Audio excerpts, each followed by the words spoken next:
Dans le psaume 62 et au verset 11, il est dit « Ne vous confiez pas dans la violence et ne mettez pas un vain espoir dans la rapine. Quand les richesses s'accroissent, n'y attachez pas votre cœur. » Quand les richesses ici s'accroissent, n'y attachez pas votre cœur. Alors certains, en entendant cette lecture, pourraient se dire que ce verset ne me concerne pas parce que je ne suis pas riche. Alors qui peut dire qu'un jour vous ne le serez pas? Vous savez, ici-bas on ne sait pas trop comment les choses peuvent évoluer. Il y a des gens qui étaient pauvres, qui avaient un statut social bas et qui sont devenus riches. Il y en a des riches qui sont devenus pauvres. Je me souviens du témoignage de cet homme dans un certain pays où, voyez-vous, il roulait sur l'or avec un grand train, voyez-vous, de vie. Cet homme avait un salaire, voyez-vous, exorbitant et il a commencé à tomber malade. Il est passé par un divorce. Ensuite, il a perdu son travail et au final, il s'est retrouvé SDF. Alors, vous savez, notre statut social, qui peut dire qu'un jour il n'évoluera pas, ou qui peut dire qu'un jour peut-être que vous ou moi ou je ne sais qui pourrait être bénéficiaire d'un bien ou d'un héritage ou de quelques autres choses, qui sait?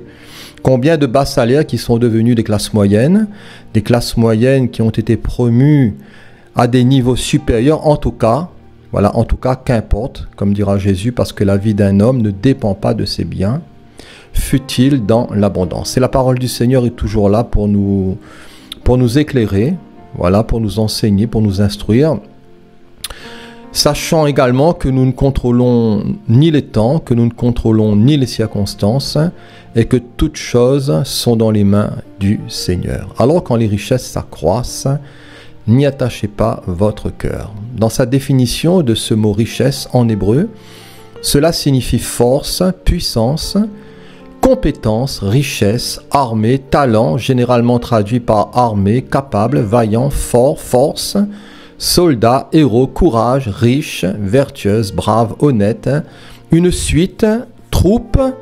Et vous voyez comme moi que la langue hébraïque est extrêmement riche, comme la langue grecque du reste. Ici, ce qui nous renvoie, entre autres, et je l'ai noté, à Deutéronome, chapitre 8, et au verset 12, parlant des richesses, où il est dit « Tu observeras les commandements de l'Éternel, ton Dieu, pour marcher dans ses voies et pour le craindre, car l'Éternel, ton Dieu, va te faire rentrer dans un bon pays, pays de cours d'eau, de sources et de lacs, qui jaillissent dans les vallées, dans les montagnes, pays de froment, d'orge et de vignes, de figuiers et de grenadiers, pays d'oliviers et de miel, pays où tu mangeras du pain avec abondance, où tu ne manqueras de rien, pays dont les pierres sont du fer, et des montagnes duquel tu tailleras les reins. Lorsque tu mangeras et te rassasieras, le Seigneur parle à son peuple, il lui dira, tu béniras l'Éternel ton Dieu. Lorsque tu mangeras et te rassasieras, tu me béniras, dit le Seigneur, pour le bon pays qu'il t'a donné. Garde-toi d'oublier l'Éternel ton Dieu. Vous savez, l'homme est oublieur, mais le Seigneur ici nous met en garde en disant, garde-toi d'oublier l'Éternel ton Dieu au point de ne pas observer ses commandements, ces ordonnances et ces lois que je te prescris aujourd'hui. Combien, voyez-vous, qui ont été bénis et qui ont préféré la bénédiction à celui qui bénit et qui ont dit au Seigneur, merci de m'avoir béni et au revoir Seigneur. Voilà, ils sont retournés dans le monde, ils se sont évaporés. Et au final, tout cela, voyez-vous, a été quelque peu pour eux une occasion de chute. Leur cœur, voyez-vous, n'était pas vraiment ce qu'il fallait avec le Seigneur. Lorsque tu mangeras et te rassasieras, lorsque tu bâtiras et habiteras de belles maisons, lorsque tu verras multiplier ton gros et ton menu bétail, s'augmenter ton or et ton argent, et ton or, et s'accroître tout ce qui est à toi, alors prends garde que ton cœur ne s'enfle, dira le Seigneur, et que tu n'oublies l'Éternel ton Dieu qui t'a fait sortir du pays d'Égypte, de la maison de servitude, qui t'a fait marcher dans ce grand et affreux désert où il y a des serpents brûlants et des scorpions, dans des lieux arides et sans eau, et qui a fait jaillir pour toi de l'eau du rocher le plus dur, qui t'a fait manger dans le désert la manne inconnue à tes pères afin de t'humilier, de t'éprouver, pour te faire ensuite, quoi? Pour te faire ensuite du bien. Garde-toi de dire en ton cœur ma force et la puissance de ma main m'ont acquis ses richesses. Voilà, il y a une mise en garde ici. Garde-toi de dire en ton cœur que ma force et la puissance de ma main m'ont acquis ces richesses. Souviens-toi plutôt de l'Éternel, ton Dieu, car c'est lui, l'Éternel, ton Dieu, qui te donnera de la force pour les acquérir. Et moi, je dirais que le Seigneur te donnera de la santé, de la sagesse, de l'intelligence, de l'habileté, du courage, tout ce qu'il faut pour pouvoir te réveiller, t'équiper, afin de pouvoir être intelligent dans tes finances, dans ta construction d'existence et de vie, afin aussi de confirmer, dira le Seigneur, comme il le fait aujourd'hui, son alliance qu'il a jurée à tes pères. Alors, lorsque tu verras multiplier ton gros et ton menu bétail, s'augmenter ton argent et ton or, et s'accroître tout ce qui est à toi, prends garde que ton cœur ne s'enfle. Voilà, un cœur qui s'enfle. La version Semeur dira, prends garde de ne pas céder à l'orgueil. Voilà, l'orgueilleux, je l'ai déjà dit, qui tient à gloire de son pouvoir, de son avoir et de son savoir. Tout est centré sur lui, tout est à cause de lui, à cause de sa force, à cause de ses efforts, à cause de sa transpiration, etc., etc. Alors attention de croire, je l'ai noté, que s'il y a une réussite quelque part, que tout cela est dû uniquement à nous. Voilà, c'est un piège, que tout cela est dû uniquement au fruit de nos efforts, de notre sueur et de notre travail. Alors bien sûr qu'il faut travailler, parce que le Seigneur ne fait jamais l'éloge de la paresse, mais si le Seigneur ne nous donne pas, voyez-vous, tout ce qu'il faut, nous travaillerons en vain. En vain, vous levez-vous matin, en vain, vous couchez-vous tard, et mangez-vous le pain de douleur. Alors, l'antidote à tout cela, à la suffisance et à l'orgueil. Il nous est dit dans notre lecture du Deutéronome, au verset 6, « Tu observeras les commandements de l'Éternel ton Dieu, pour marcher dans ses voies et pour le craindre. » Jésus dira que si quelqu'un m'aime, il gardera ma parole. Dieu veut aussi nous faire entrer. Et au-delà du peuple d'Israël qui est entré dans la terre promise, le Seigneur veut nous faire entrer en possession de ses biens à lui. Voilà, des biens de tout ordre, et plus particulièrement de ses biens spirituels. Soyons aussi reconnaissants et sachons rendre grâce à Dieu en voyant sa main dans les plus grandes choses comme dans les plus petites choses. Au verset 10, lorsque tu mangeras et te rassasieras, tu béniras l'Éternel ton Dieu pour le bon pays qu'il t'a donné. Voilà. Sommes-nous gratitude? Sommes-nous reconnaissants? Que le Seigneur nous aide. Israël, quant à lui, était devenu gras et replé, méchant. Et le Seigneur lui dira au verset 11, « Garde-toi d'oublier l'Éternel, ton Dieu. » D'oublier ici en hébreu est au radical kal et signifie oublier, ignorer, flétrir, oublier, cesser de prendre soin. Voilà, que le Seigneur nous garde de cesser de prendre soin de ses biens à lui, des biens de sa maison, de tout le dépôt qu'il a mis dans nos cœurs, dans nos âmes, de toute cette richesse, voyez-vous, incommensurable, de toute cette richesse éternelle et spirituelle qui nous a communiqué par la foi, que le Seigneur nous aide à cultiver le champ de nos cœurs, à en prendre soin, pour que nous puissions, voyez-vous, non seulement grandir avec le Seigneur, mais aussi être des sources de bénédiction, et communiquer aussi, voyez-vous, la parole du Seigneur à ceux que nous côtoyons. Comme exemple, j'ai mis dans le psaume 78, verset 5. Il est écrit, il a établi un témoignage en Jacob, il a mis une loi en Israël et il a ordonné à nos pères de l'enseigner à leurs enfants. Pour qu'elle fût connue de la génération future des enfants qui naîtraient et que devenus grands, ils en parlassent à leurs enfants afin qu'ils missent en Dieu leur confiance, qu'ils n'oubliassent pas les œuvres de Dieu et qu'ils observassent ses commandements afin qu'ils ne fussent pas comme leur père, une race indocile et rebelle, une race dont le cœur n'était pas ferme et dont l'esprit n'était pas fidèle à Dieu. Armés et tirant de l'arc, tournèrent le dos le jour du combat et ne gardèrent point l'alliance de Dieu et ils refusèrent de marcher selon sa loi. Ils mirent en oubli ses œuvres, ses merveilles qu'il leur avait fait voir. Voilà, ils mirent tout cela derrière eux. Et ils refusaient de marcher, voyez-vous, selon le conseil du Seigneur. Pourtant, le Seigneur a fait éclater sa gloire, il fendit la mer, et leur ouvrit un passage, il fit dresser les eaux comme une muraille, il les conduisit le jour par la nuée, et toute la nuit par un feu éclatant. Il fendit des rochers dans le désert, et il donna à boire comme des flots abondants du rocher. Le Seigneur fit jaillir des sources et couler des eaux comme des fleuves. Alors quelle gloire ici, extraordinaire, quel témoignage puissant ici, de notre Seigneur, notre Dieu. Je ne sais pas si nous aurions assisté à tout cela. Voyez-vous, quand le Seigneur a fendu la mer, quand il a fait dresser les eaux comme une muraille, quand il y avait là la nuée, voyez-vous, le jour et la nuit, ce feu éclatant, quand le Seigneur a fendu des rochers pour désaltérer son peuple. Alors je ne sais pas si nous aurions vécu cela. Est-ce que nous aurions gardé tout cela dans notre cœur ou nous aurions mis en oubli les œuvres magnifiques de l'Éternel? Alors quelle gloire! Notre Seigneur est grand. Voilà, il est merveilleux. Son témoignage est exceptionnel et magnifique. Et nous devons toujours bénir ce Seigneur qui ne change pas.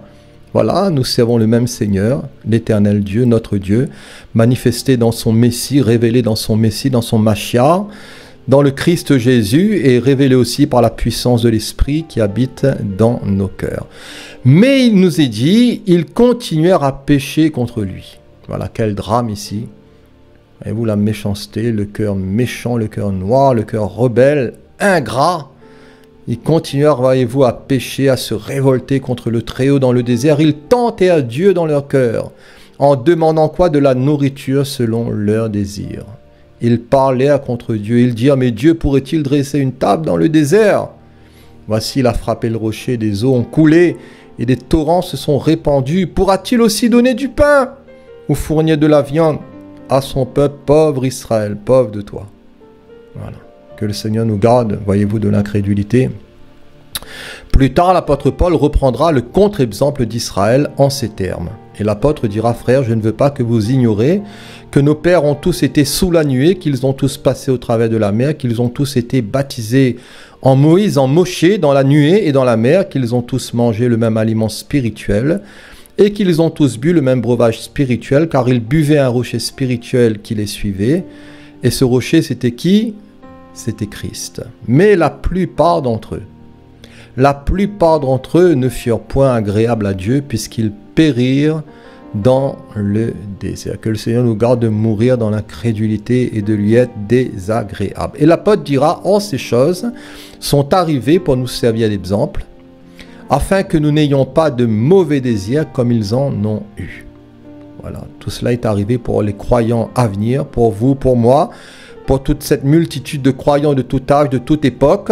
Et tout cela, voyez-vous, était écrit pour notre instruction. Alors ne devenez point idolâtres, comme quelques-uns d'eux, selon qu'il est écrit, le peuple s'assit pour manger, pour boire, puis ils se levèrent pour se divertir. Ne nous livrons point à l'impudicité, comme quelques-uns d'eux s'y livrèrent, de sorte qu'il en tomba 23 000 en un seul jour. Ne tentons point le Seigneur, comme le tentèrent quelques-uns d'eux qui périrent par les serpents. Ne murmurez point comme murmuraient à quelques-uns d'eux qui périrent par l'exterminateur. Ces choses leur sont arrivées pour servir d'exemple et elles ont été écrites pour notre instruction. Voilà, c'est dans 1 Corinthiens chapitre 10. Tout cela a été écrit à nous, voyez-vous, de lire cette parole, d'en faire notre bénéfice et de la serrer dans notre cœur. À nous qui sommes aussi parvenus à la fin des siècles. Ainsi donc, dira l'apôtre, que celui qui croit être debout, qui croit être fort, qu'il prenne garde, quoi? Qu'il prenne garde de tomber. Attention au piège de l'orgueil, de la suffisance. Dépendons toujours du Seigneur et restons toujours cachés en lui dans l'humilité et dans la foi. Alors prenons garde à l'oubli. Prenons garde que les choses du Seigneur ne sortent de nos cœurs. Dans Matthieu chapitre 13, Jésus dira, vous donc écoutez ce que signifie la parabole du semeur. Lorsqu'un homme écoute la parole du royaume et ne la comprend pas, le malin vient et enlève ce qui a été semé dans son cœur. Cet homme, c'est celui qui a reçu la semence le long du chemin. Celui qui a reçu la semence dans les endroits pierreux, c'est celui qui entend la parole et la reçoit aussitôt avec joie, mais il n'a pas de racine en lui-même, il manque de persistance. Et dès que survient une tribulation ou une persécution à cause de la parole, il y trouve une occasion de chute. Celui qui a reçu la semence parmi les épines, c'est celui qui entend la parole, mais en qui, voilà, c'est-à-dire dans le cœur, en qui les soucis du siècle et la séduction des richesses, voilà, la séduction des richesses, étouffe. Une autre version nous parle d'étrangler, étouffe cette parole et la rendre infructueuse. Par contre, celui qui a reçu la semence dans la bonne terre, c'est celui qui entend la parole et il la comprend. Voilà, il porte du fruit et un grain en donne 100, un autre 60, un autre 30. Alors que le Seigneur nous aide à être cette bonne terre, que le Seigneur puisse labourer nos cœurs avec sa charrue par sa parole, que nous puissions porter du fruit, malgré que cela peut être, voyez-vous, des rendements différents, mais l'essentiel, c'est que nous puissions porter du fruit. Alors prenons garde à l'oubli. Le psalmiste dira dans le psaume 103, « Mon âme bénit l'Éternel, que tout ce qui est en moi bénit son saint nom. Mon âme bénit l'Éternel et n'oublie aucun de ses bienfaits. » Voilà un homme de Dieu ici, un homme de foi. Il parlera à son âme et dira, « Mon âme bénit l'Éternel et n'oublie aucun de ses bienfaits. » Parce que c'est lui, l'Éternel, ton Dieu, qui pardonne toutes tes iniquités, qui guérit toutes tes maladies. C'est lui qui délivre ta vie de la fosse, qui te couronne de bonté et de miséricorde. C'est lui qui rassasie de bien ta vieillesse et qui te fait rajeunir comme l'aigle. Dans le psaume 119, il est dit, « Mais comment le jeune homme rendra-t-il pur son sentier? C'est en se dirigeant d'après ta parole. Je te cherche de tout mon cœur, ne me laisse pas égarer loin de tes commandements. Je serre ta parole dans mon cœur afin de ne pas pécher contre toi. Alors béni sois-tu, ô Éternel, je médite tes ordonnances, j'ai tes sentiers sous les yeux, je fais mes délices de tes statuts, je n'oublie point, voilà, je n'oublie point ta parole. » Toujours dans le psaume 119 au verset 83, « Je n'oublierai jamais tes ordonnances. » C'est magnifique. « Je n'oublierai jamais tes ordonnances, car c'est par elles que tu me rends la vie. » Au verset 141, « Je suis petit et méprisé, je n'oublie point tes ordonnances. » Ainsi, quand les richesses s'accroissent, n'y attachez pas votre cœur. Souvenons-nous de Job, voilà, de ce serviteur de Dieu. Dans son chapitre 1, verset 1, il est dit qu'il y avait dans le pays d'Uz un homme qui s'appelait Job, et cet homme était intègre et droit. Il craignait Dieu et se détournait du mal. Il lui naquit 7 fils et 3 filles. Il possédait 7000 brebis, 3000 chameaux, 500 paires de bœufs, 500 ânesses et un très grand nombre de serviteurs. Et cet homme était le plus considérable de tous les fils de l'Orient. Alors Job, ici, c'est un homme qui est extrêmement riche, très riche. Un croyant ici aussi hautement considéré et béni. Mais pour cet homme, son Dieu comptait plus que tous ses biens. Job était intègre et droit, il craignait Dieu et il se détournait du mal. Son argent n'est pas monté à sa tête, mais cet homme était intègre et droit, il craignait Dieu et il se détournait du mal. Alors intègre signifie tam en hébreu, et à ce sens de parfait, complet, accompli, celui à qui il ne manque rien dans la force physique, dans la beauté, etc. Saint, solide, une personne ordinaire, tranquille, accompli, moralement innocent, ayant de l'intégrité, celui qui est moralement et éthiquement pur. Dans son chapitre 31, il dira, « J'avais fait un pacte avec mes yeux et je n'aurais pas arrêté mes regards sur une vierge. Quelle part Dieu m'eût-il réservé d'en haut? Quel héritage le Tout-Puissant m'eût-il envoyé des cieux? La ruine n'est-elle pas pour le méchant et le malheur pour ceux qui commettent l'iniquité? Dieu n'a-t-il pas connu mes voies? Le Seigneur n'a-t-il pas compté tous mes pas? Si j'ai marché dans le mensonge, dira Job, si mon pied a couru vers la fraude, que Dieu me pèse dans des balances justes, et il reconnaîtra mon intégrité. Si mon pas s'est détourné du droit chemin, si mon cœur a suivi mes yeux, si quelque souillure s'est attachée à mes mains que je sème et qu'un autre moissonne, et que mes rejetons soient déracinés. Si mon cœur, dira-t-il, était séduit par une femme, si j'ai fait le guet à la porte de mon prochain, que ma femme tourne la meule pour un autre, et que d'autres la déshonorent, car c'est un crime, un forfait, que punissent les juges, c'est un feu qui dévore jusqu'à la ruine, et qui aurait détruit toute ma richesse. Si j'ai méprisé le droit de mon serviteur, dira-t-il, ou de ma servante, lorsqu'il était en contestation avec moi, qu'ai-je à faire quand Dieu se lève? Qu'ai-je à répondre quand il châtie? Celui qui m'a créé dans le ventre de ma mère, ne l'a-t-il pas créé? Le même Dieu ne nous a-t-il pas formés dans le sein maternel? Si j'ai refusé aux pauvres ce qu'ils demandaient, si j'ai fait languir les yeux de la veuve, si j'ai mangé seul mon pain sans que l'orphelin en ait eu sa part, moi qui, dès ma jeunesse, élevé comme un père, moi qui, dès ma naissance, ai soutenu la veuve, si j'ai vu le malheureux manquer de vêtements, l'indigent n'avoir point de couverture, sans que ses reins m'aient béni, sans qu'il ait été réchauffé par la toison de mes agneaux, si j'ai levé la main contre l'orphelin parce que je me sentais un appui dans les juges, que mon épaule se détache de sa jointure, que mon bras tombe et qu'il se brise, car les châtiments de Dieu m'épouvantent et je ne puis rien devant sa majesté. Au verset 24 de ce chapitre 31, il dira, mais si j'ai mis dans l'or ma confiance, voilà, si j'ai mis dans l'or ma confiance, si j'ai dit alors, tu es mon espoir, si je me suis réjoui de la grandeur de mes biens, de la quantité des richesses que j'avais acquises, si je regardais le soleil quand il brillait, la lune quand elle s'avançait majestueuse, et si mon cœur s'est laissé séduire en secret, si ma main s'est portée sur ma bouche, c'est encore un crime que doivent punir les juges, et j'aurais renié le Dieu d'en haut. Alors quelle sensibilité ici? Quelle sensibilité d'esprit et quelle sensibilité aussi à l'esprit de Dieu. Voilà, je l'ai noté, quelle disposition de cœur aussi particulier. Alors je ne sais pas pour vous, chers amis, mais je crois personnellement pour moi que j'ai encore beaucoup à apprendre de Job, voilà, de son exemple, de son livre, de son témoignage qui est un témoignage de foi et de consécration à l'Éternel. Il dira, si j'ai mis dans l'homme ma confiance.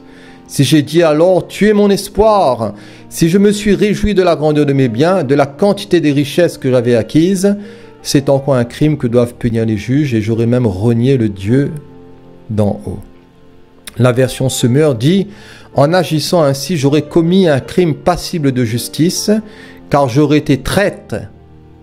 Voilà, j'aurais été traître envers le Dieu du ciel. Alors Job était un homme qui était intègre et droit. Il craignait Dieu et il se détournait du mal. Intègre et droit. Droit qui signifie yachar, qui signifie droit, juste, correct. Convenable, droit de niveau, droit plaisant, correct, juste. Convenable, propre, qui convient, droiture, justice, ce qui est juste. Généralement traduit par droit, juste, sembler bon, agréable, mieux, sincère, justice, heureux, droiture, équitable, convenable, convenir, paix. Job, voyez-vous, c'était cet homme-là, cet homme correct, cet homme qui, voyez-vous, était de niveau, cet homme, voyez-vous, qui était un homme plaisant, un homme convenable, un homme agréable, voyez-vous, à Dieu et aux hommes, un homme sincère, rempli d'équité, de justice, un homme, voyez-vous, de paix, un homme qui était aussi heureux avec son Seigneur. Alors Job craignait aussi Dieu. Voilà, il craignait aussi l'Éternel et il était respectueux, il avait de la retenue et de la révérence. Dans le psaume 33, verset 18, il est dit, voici l'œil de l'Éternel est sur ceux qui le craignent, sur ceux qui espèrent en sa bonté afin d'arracher leur âme à la mort et de les faire vivre au milieu de la famine.